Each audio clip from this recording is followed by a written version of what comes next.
أعوذ بالله من الشيطان الرجيم. بسم الله الرحمن الرحيم.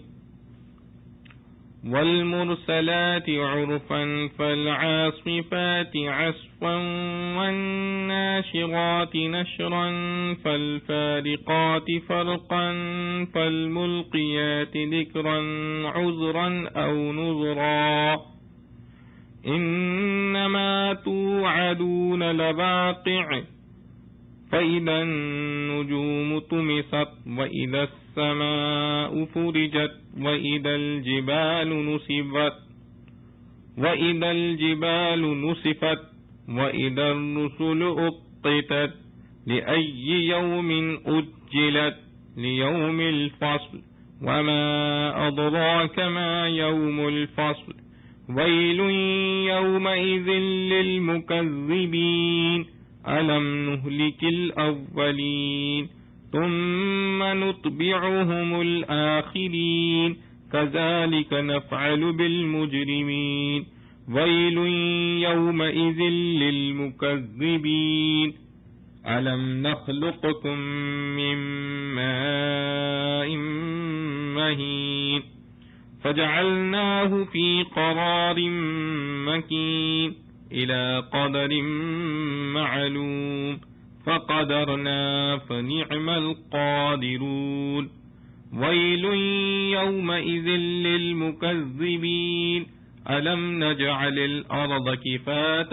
أحياء وأنباتا وجعلنا فيها رواسي شامخات وأسقيناكم ماء فراتا ويل يومئذ للمكذبين انطلقوا إلى ما كنتم به تكذبون انطلقوا إلى ظل ذي 3 شعب لا ظليل ولا يغني من اللهب إنها ترمي بشرر كالقصر كأنه جمالة صفر ويل يومئذ للمكذبين هذا يوم لا ينطقون ولا يؤذن لهم فيعتذرون ويل يومئذ للمكذبين هذا يوم الفصل جمعناكم والأولين فإن كان لكم كيد فكيدون ويل يومئذ للمكذبين إن المتقين في ظلال وعيون وفواكه مما يشتهون كلوا واشربوا هنيئا بما كنتم تعملون إنا كذلك نجزي المحسنين ويل يومئذ للمكذبين كلوا وتمتعوا قليلا إنكم مجرمون ويل يومئذ للمكذبين وإذا قيل لهم اركعوا لا يركعون ويل يومئذ للمكذبين فبأي حديث بعده يؤمنون. سورۃ المرسلات. سورہ مرسلات مکہ میں نازل ہوئی اور اس کی 50 آیتیں ہیں اور 2 رکوع. شروع اللہ کے نام سے جو بے حد مہربان نہایت رحم والا ہے. قسم ہے چلتی ہواؤں کی دل کو خوش آتی، پھر جھونکا دینے والیوں کی زور سے، پھر ابھارنے والیوں کی اٹھا کر، پھر پھاڑنے والیوں کی بانٹ کر، پھر فرشتوں کی جو اتار کر لائیں وحی، الزام اتارنے کو یا ڈر سنانے کو. مقرر جو تم سے وعدہ ہوا وہ ضرور ہونا ہے. پھر جب تارے مٹائے جائیں اور جب آسمان میں جھروکے پڑ جائیں اور جب پہاڑ اڑا دیے جائیں اور جب رسولوں کا وقت مقرر ہو جائے، کس دن کے واسطے ان چیزوں میں دیر ہے؟ اس فیصلے کے دن کے واسطے۔ اور تو نے کیا بوجھا کیا ہے فیصلے کا دن؟ خرابی ہے اس دن جھٹلانے والوں کی۔ کیا ہم نے نہیں مار کھپایا پہلوں کو، پھر ان کے پیچھے بھیجتے ہیں پچھلوں کو؟ ہم ایسا ہی کیا کرتے ہیں گنہگاروں کے ساتھ۔ خرابی ہے اس دن جھٹلانے والوں کی۔ کیا ہم نے نہیں بنایا تم کو ایک بے قدر پانی سے، پھر رکھا اس کو ایک جمے ہوئے ٹھکانے میں، ایک وعدہ مقرر تک، پھر ہم اس کو پورا کر سکے؟ سو ہم کیا خوب سکت والے ہیں۔ خرابی ہے اس دن جھٹلانے والوں کی۔ کیا ہم نے نہیں بنائی زمین سمیٹنے والی، زندوں کو اور مردوں کو، اور رکھے ہم نے زمین میں بوجھ کے لیے پہاڑ اونچے، اور پلایا ہم نے تم کو پانی میٹھا پیاس بجھانے والا۔ خرابی ہے اس دن جھٹلانے والوں کی۔ چل کر دیکھو جس چیز کو تم جھٹلاتے تھے، چلو ایک چھاؤں میں جس کی 3 پھانکیں ہیں، نہ گہری چھاؤں اور نہ کچھ کام آئے تپش میں۔ وہ آگ پھینکتی ہے چنگاریاں جیسے محل، گویا وہ اونٹ ہے زرد۔ خرابی ہے اس دن جھٹلانے والوں کی۔ یہ وہ دن ہے کہ نہ بولیں گے اور نہ ان کو حکم ہو کہ توبہ کریں۔ خرابی ہے اس دن جھٹلانے والوں کی۔ یہ ہے دن فیصلے کا جمع کیا ہم نے تم کو اور اگلوں کو، پھر اگر کچھ واو ہے تمہارا، پھر اگر کچھ داؤ ہے تمہارا تو چلا لو مجھ پر۔ خرابی ہے اس دن جھٹلانے والوں کی۔ البتہ جو ڈرنے والے ہیں وہ سائے میں ہیں نہروں میں، اور میوے جس قسم کے وہ چاہیں، کھاؤ اور پیو مزے سے بدلہ ان کاموں کا جو تم نے کیے تھے۔ ہم یوں ہی دیتے ہیں بدلہ نیکی والوں کو۔ خرابی ہے اس دن جھٹلانے والوں کی۔ کھا لو اور برت لو تھوڑے دنوں، بے شک تم گنہگار ہو۔ خرابی ہے اس دن جھٹلانے والوں کی۔ اور جب کہیے ان کو کہ جھک جاؤ، نہیں جھکتے۔ خرابی ہے اس دن جھٹلانے والوں کی۔ اب کس بات پر اس کے بعد یقین لائیں گے؟ خلاصہ تفسیر: قسم ہے ان ہواؤں کی جو نفع پہنچانے کے لیے بھیجی جاتی ہیں، پھر ان ہواؤں کی جو سختی سے چلتی ہیں جس سے خطرات کا احتمال ہوتا ہے، اور ان ہواؤں کی جو بادلوں کو اٹھا کر پھیلاتی ہیں جس کے بعد بارش ہونے لگتی ہے، پھر ان ہواؤں کی جو بادلوں کو متفرق کر دیتی ہیں جیسا بارش کے بعد ہوتا ہے، پھر ان ہواؤں کی جو دل میں اللہ کی یاد یعنی توبہ کا یا ڈرانے کا القاء کرتی ہیں۔ یعنی یہ ہوائیں مذکورہ تعالی کی قدرت کاملہ پر دلالت کی وجہ سے خالق کائنات کی طرف متوجہ ہو جانے کا سبب ہو جاتی ہیں، اور وہ توجہ 2 طور سے ہوتی ہے، ایک خوف سے جبکہ ان ہواؤں سے آثار خوف کے نمایاں ہوں، اور دوسرا توبہ و معاذرت سے، اور یہ خوف اور رجا کی دونوں صورت میں ہو سکتا ہے۔ اگر ہوائیں نفع بخش ہوں تب تو خدا کی نعمتوں کو یاد کر کے اس کا شکر اور اپنی تقصیرات سے عذر کرتے ہیں، اور اگر وہ ہوائیں خوفناک ہوں تو خدا کے عذاب سے ڈر کر اپنے معاصی سے توبہ کرتے ہیں۔ آگے جواب قسم ہے کہ جس چیز کا تم سے وعدہ کیا جاتا ہے وہ ضرور ہونے والی ہے، مراد قیامت ہے، اور یہ سب قسمیں قیامت کے نہایت مناسب ہیں، کیونکہ نفخہ اولا کے بعد تمام عالم کی فنا کا واقعہ تیز آندھیوں کے مشابہ ہے، اور نفخہ ثانیہ کے بعد کے واقعات مردوں کا زندہ ہونا وغیرہ مشابہ واقعات ہوائے نافع کے ہیں، جس سے بارش اور بارش سے حیات نباتی ابھرتی ہے۔ آگے اس کے وقوع پر تفریح فرماتے ہیں، سو جب ستارے بے نور ہو جاویں گے، اور جب آسمان پھٹ جاوے گا، اور جب پہاڑ اڑتے پھریں گے، اور جب سب پیغمبر وقت معین پر جمع کیے جاویں گے، اس وقت سب کا فیصلہ ہوگا۔ آگے اس یوم کا ہولناک ہونا مذکور ہے کہ کچھ معلوم ہے کہ اس دن کے لیے پیغمبروں کا معاملہ ملتوی رکھا گیا ہے۔ آگے جواب ہے کہ فیصلے کے دن کے لیے ملتوی رکھا گیا ہے۔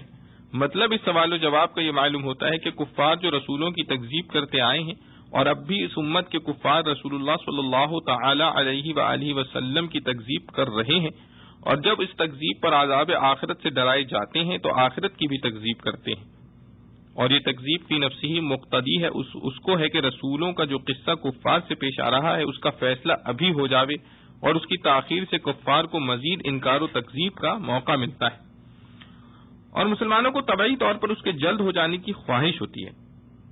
پس اس آیت میں استعجال کا جواب ہے کہ حق تعالی نے بعض حکمتوں سے اس کو مؤخر کر رکھا ہے، لیکن واقع ضرور ہوگا۔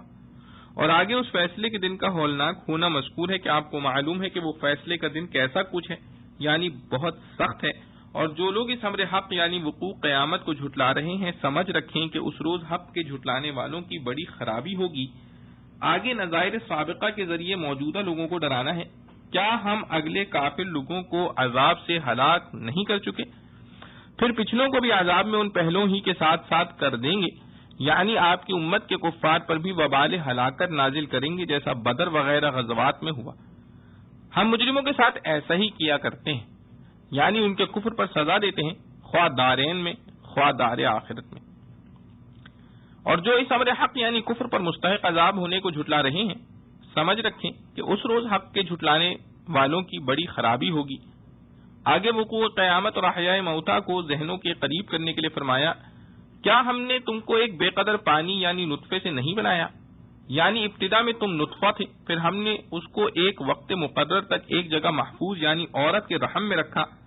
غرض ہم نے ان سب تصرفات کا ایک اندازہ ٹھہرایا، سو ہم کیسے اچھے اندازہ ٹھہرانے والے ہیں۔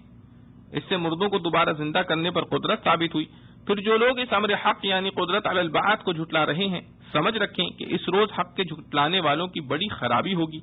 آگے اپنی بعضی نعمتیں جن سے ترغیب اطاعت و ایمان ہونا ذکر فرماتے ہیں، یعنی کیا ہم نے زمین کو زندوں اور مردوں کی سمیٹنے والی نہیں بنایا کہ زندگی اسی پر بسر ہوتی ہے، مرنے کے بعد دفن اور غرق ہو جانے اور جل جانے کی صورت میں بالآخر مٹی ہو کر اجزائے عضویہ ہی میں کھپ جاتے ہیں۔ اور اس حالت بعد الموت کا نعمت ہونا اس طرح ہے کہ اگر مردے خاک نہ ہو جایا کرتے تو زندے پریشان ہو کر مردے سے بدتر ہو جاتے کہ ان کو اپنے بسنے بلکہ چلنے پھرنے کی جگہ نہ ملتی۔ اور ہم نے اس زمین میں اونچے اونچے پہاڑ بنائے جن سے بہت سے منافع متعلق ہیں، اور ہم نے تم کو میٹھا پانی پلایا۔ اس نعمت کو خواہ مستقل کہا جاوے یا زمین ہی کے متعلق کہا جاوے، کیونکہ مرکز پانی کا بھی زمین ہی ہے، اور ان نعمتوں کا مقتضا وجوب توحید ہے۔ پس جو لوگ اس امر حق یعنی وجوب توحید کو جھٹلا رہے ہیں، سمجھ رکھیں کہ اس روز حق کے جھٹلانے والوں کی بڑی خرابی ہوگی۔ آگے قیامت کی بات سزاؤں کا بیان ہے، یعنی قیامت کے روز کفار سے کہا جائے گا کہ تم اس عذاب کی طرف چلو جس کو جھٹلایا کرتے تھے، جس میں کی ایک سزا وہ ہے جس کا بیان اس حکم میں ہے کہ ایک سائبان کی طرف چلو جس کی 3 شاخیں ہیں، جس میں نہ ٹھنڈا سایہ ہے اور نہ وہ گرمی سے بچاتا ہے۔ مراد اس سائبان سے ایک دھواں ہے جو جہنم سے نکلے گا، اور چونکہ کثرت سے ہوگا اس لیے بلند ہو کر پھٹ کر 3 ٹکڑے ہو جاویں گے، اور فراغ حساب تک کفار اسی دھوئیں کے احاطے میں رہیں گے، جیسا کہ مقبولین ظل عرش میں ہوں گے۔ آگے اس دھوئیں کا اور حال مذکور ہے کہ وہ انگارے برساوے گا، جیسے بڑے بڑے محل، جیسے کالے کالے اونٹ۔ قاعدہ ہے کہ جب چنگاری آگ سے جھڑتی ہے تو بڑی ہوتی ہے، پھر بہت سے چھوٹے ٹکڑے ہو کر زمین پر گرتی ہے۔ پس پہلی تشبیہ ابتدائی حالت کے اعتبار سے ہے اور دوسری تشبیہ انتہائی حالت کے اعتبار سے۔ پھر جو لوگ اس امر حق یعنی اس واقعے کو جھٹلا رہے ہیں، سمجھ رکھیں کہ اس روز حق کے جھٹلانے والوں کی بڑی خرابی ہوگی۔ آگے اور واقعہ متعلق کفار ہے، یعنی یہ وہ دن ہوگا جس میں وہ لوگ نہ بول سکیں گے اور نہ ان کو اجازت عذر پیش کرنے کی ہوگی، سو عذر بھی نہ کر سکیں گے، کیونکہ واقعے میں کوئی معقول عذر ہوگا ہی نہیں۔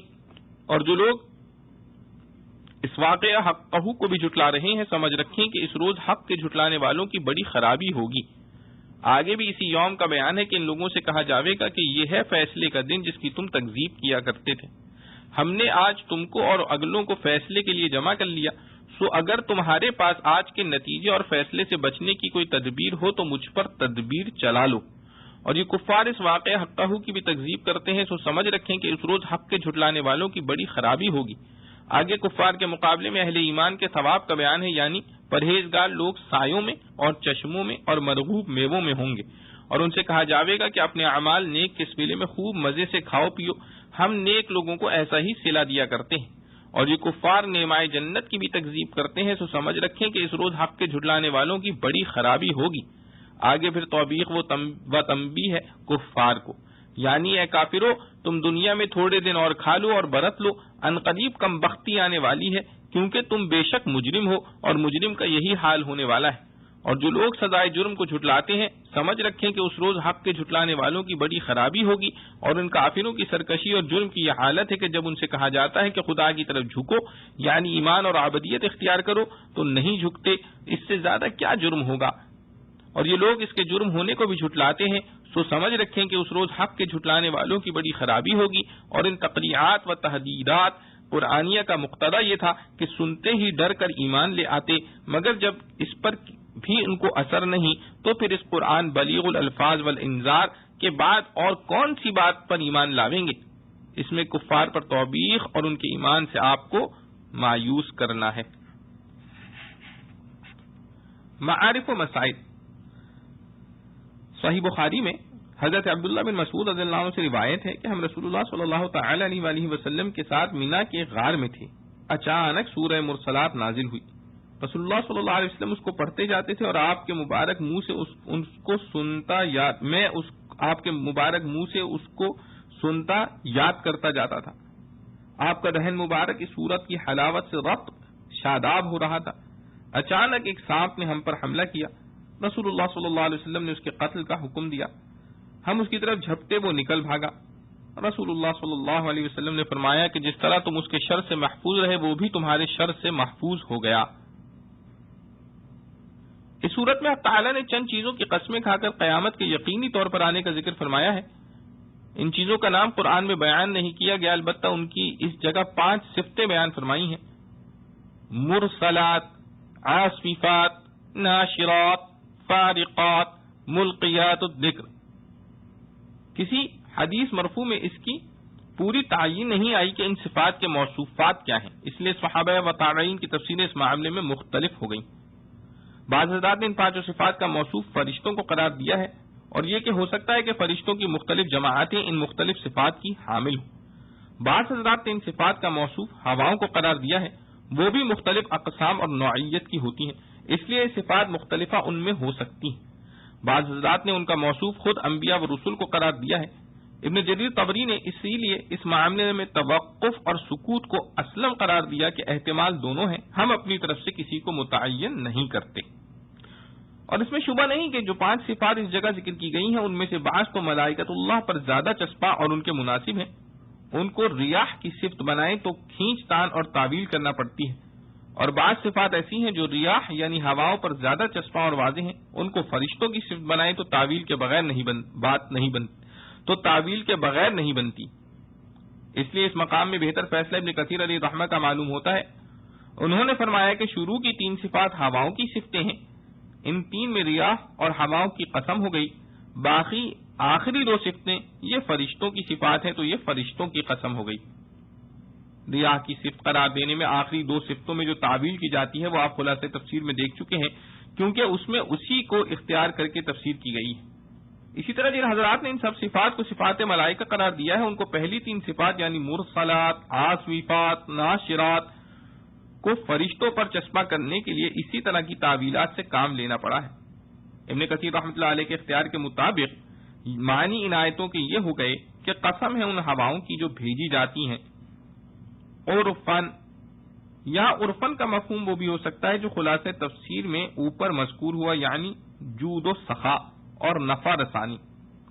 جو ہوائیں بارش لے کر آتی ہیں ان کی جود و سخا اور نفع رسانی ظاہر ہے، اور دوسرے معنی عرفن کے متطابق یعنی پے در پے کے بھی آتے ہیں۔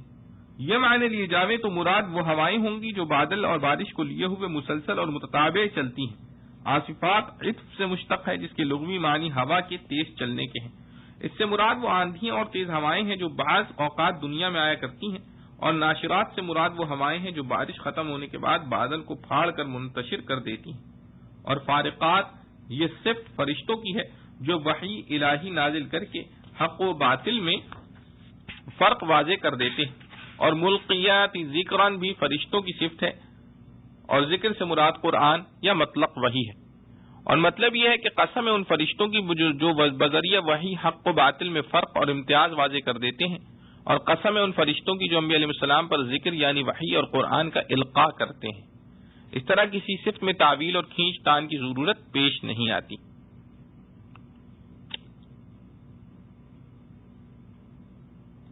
رہا یہ سوال کہ اس تفسیر کی بنا پر پہلے ہواؤں کی مختلف اقسام کی قسم کھائی گئی، پھر فرشتوں کی، ان دونوں میں ربط اور جوڑ کیا ہے؟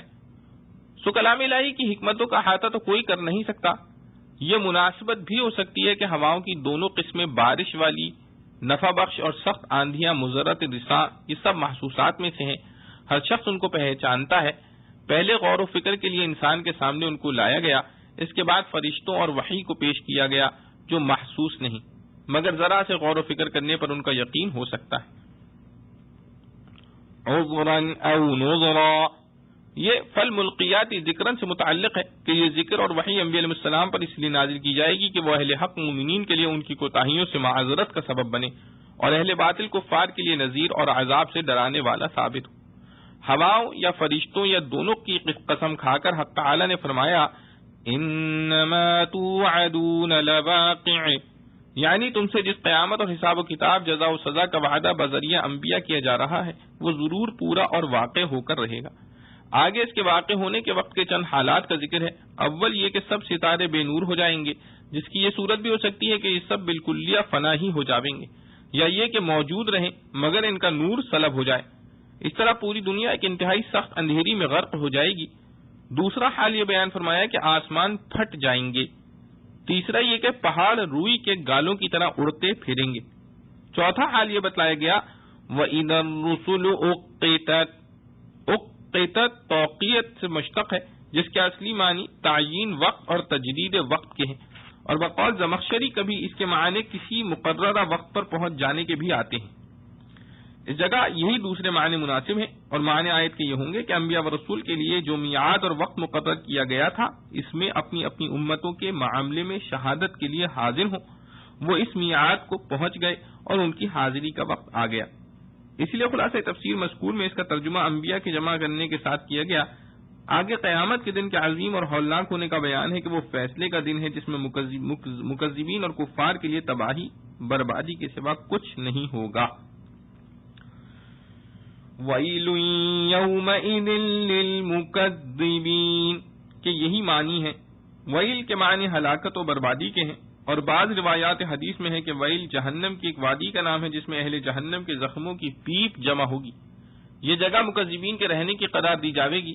اس کے بعد موجودہ لوگوں کو پچھلی امتوں کے حالات سے عبرت حاصل کرنے کے لیے فرمایا أَلَمْ نُهْلِكِ الْأَوَّلِينَ ثُمَّ نُتْبِعُهُمُ الْآخِرِينَ، یعنی کیا ہم نے پہلے لوگوں کو ان کے کفر و عناد کی وجہ سے ہلاک نہیں کر دیا؟ قوم عاد و ثمود اور قوم لوط، قوم فرعون وغیرہ کی طرف اشارہ ہے۔ اور ثم نتبعهم الآخرین،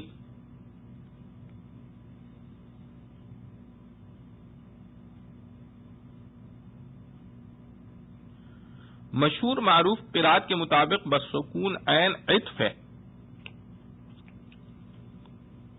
نہلک پر، جس کے معنی یہ ہے کہ ہم نے اولین کے بعد آخرین کو بھی ان کے پیچھے ہلاک نہیں کر دیا۔ اس لیے آخرین سے مراد بھی پچھلی امتوں ہی کے آخرین ہوں گے جن کی ہلاکت نزول قرآن سے پہلے واقع ہو چکی ہے۔ یہاں ایک نوٹ لکھا ہے، اس مقام پر حضرت مصنف رحمۃ اللہ علیہ سے تسامح ہوا ہے کیونکہ مشہور و معروف قرات سکون عین کی نہیں ضم عین کی ہے، جیسے کہ کتب قرات دیکھنے سے معلوم ہوتا ہے۔ سکون عین کی قرات در حقیقت شاذ ہے۔ محمد عبداللہ۔ آگے بڑھتے ہیں، اور دوسری ایک قرات میں نتبعہم بضم عین بھی آیا ہے۔ اس قرات پر یہ جملہ الگ ہے، اور آخرین سے مراد امت محمدیہ کے کفار ہیں۔ پچھلی امتوں کی ہلاکت اور عذاب کی خبر دینے کے بعد موجودہ کفار اہل مکہ کو آئندہ ان پر آنے والے عذاب کی خبر دینا مقصود ہے، جیسا کہ غزوہ بدر وغیرہ میں مسلمانوں کے ہاتھوں ان پر عذاب ہلاکت نازل ہوا۔ فرق یہ ہے کہ پچھلی امتوں پر آسمانی عذاب آتا تھا جس سے پوری بستیاں تباہ ہو جاتی تھیں۔ امت محمدیہ کا حضرت صلی اللہ تعالی علیہ وسلم کی وجہ سے یہ اکرام خاص ہے کہ ان کے کفار پر آسمانی عذاب نہیں آتا، بلکہ ان کا عذاب مسلمانوں کی تلوار سے آتا ہے، جس میں ہلاکت عام نہیں ہوتی، صرف بڑے سرکش مجرم ہی مارے جاتے ہیں۔ أَلَمْ نَجْعَلِ الْأَرْضَ كِفَاتًا أَحْيَاءً وَأَمْوَاتًا، یعنی ہم نے زمین کو کفات بنایا ہے، زندہ اور مردہ انسانوں کے لیے۔ کفات کفت سے مشتق ہے، جس کے معنی ملانے اور جمع کر لینے کے ہیں۔ کفات وہ چیز جو بہت سی چیزوں کو اپنے اندر جمع کرے، زمین کو حق تعالی نے ایسا بنایا ہے کہ زندہ انسان اس کی پیٹھ پر سوار ہیں اور مردے سب اس کے پیٹ میں جمع ہیں. انہا ترمی بشرر کالقصر کأنہ جمالۃ صفر. قصور کے معنی بڑا عالی شان محل، اور جمالہ بمعنی جمل اونٹ کو کہا جاتا ہے. صفر اسفر کی جمع ہے جس کے معنی زرد کے ہیں. مراد آیت کی یہ ہے کہ اس جہنم کی آگ سے اتنے بڑے بڑے شرارے اٹھیں گے جو ایک مستقل محل عالی شان کی برابر ہوں گے. پھر وہ متفرق ہو کر چھوٹے چھوٹے ٹکڑوں میں تقسیم ہوں گے. وہ ٹکڑے زرد اونٹوں کی برابر ہوں گے. اور بعض حضرات نے اس جگہ صفر کا ترجمہ سیاہ کیا ہے کیونکہ زرد اونٹ کی زردی سیاہی مائل ہوتی ہے. هذا يوم لا ينطقون ولا يؤذن لهم فيعتذرون. یعنی اس دن میں کوئی بول نہ سکے گا اور نہ کسی کو اپنے کیے ہوئے عمل کا عذر پیش کرنے کی اجازت ہوگی.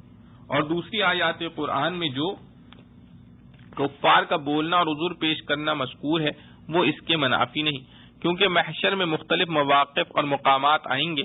کسی مقام میں کلام اور عذر پیش کرنا ممنوع ہوگا، کسی میں اجازت ہوگی.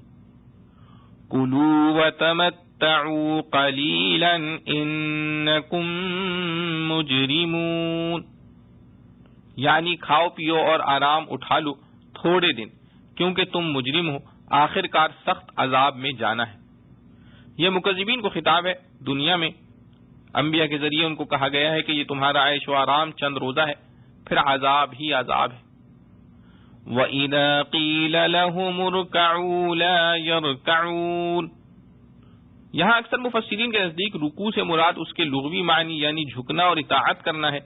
مطلب یہ ہے کہ جب دنیا میں ان کو احکام الہیہ کی اطاعت کے لیے کہا جاتا تھا تو یہ اطاعت نہ کرتے تھے. اور بعض حضرات نے رکوع کے اصطلاحی معنی بھی مراد لیے ہیں، اور مطلب آیت کا یہ ہے کہ جب ان کو نماز کی طرف بلایا جاتا تھا تو یہ نماز نہ پڑھتے تھے. رکوع بول کر پوری نماز مراد لی گئی ہے. فَبِأَيِّ حَدِيثٍ بَعْدَهُ يُؤْمِنُونَ. یعنی جب یہ لوگ قرآن جیسی عجیب و غریب بلیغ اور حکمتوں سے پرواضح دلائل کی کتاب پر ایمان نہ لائے تو اس کے بعد اب کس بات پر ایمان لائیں گے؟ مراد ان کے ایمان سے مایوسی کا اظہار ہے. حدیث میں ہے کہ جب تلاوت کرنے والا اس آیت پر پہنچے تو اس کو کہنا چاہیے آمنا باللہ، یعنی ہم اللہ پر ایمان لے آئے. نماز سے خارج میں اور نوافل میں یہ الفاظ کہنے چاہیے، مگر فرائض میں اور سنن میں اس زیادتی سے احتراز کرنا روایات حدیث سے ثابت ہے، اس لیے اس میں نہ کہا جائے. تمت سورۃ المرسلات بحمد اللہ. اللہ رب العزت سے دعا ہے جو کچھ پڑھا سنا گیا اللہ تعالی ہمیں اس پر عمل کرنے کی توفیق نصیب فرمائے. وآخر دعوانا الحمد للہ رب العالمین. ربنا تقبل منا انك انت السميع العليم وتب علينا انك انت التواب الرحيم. سبحان ربك رب العزة عما يصفون وسلام على المرسلين والحمد لله رب العالمين.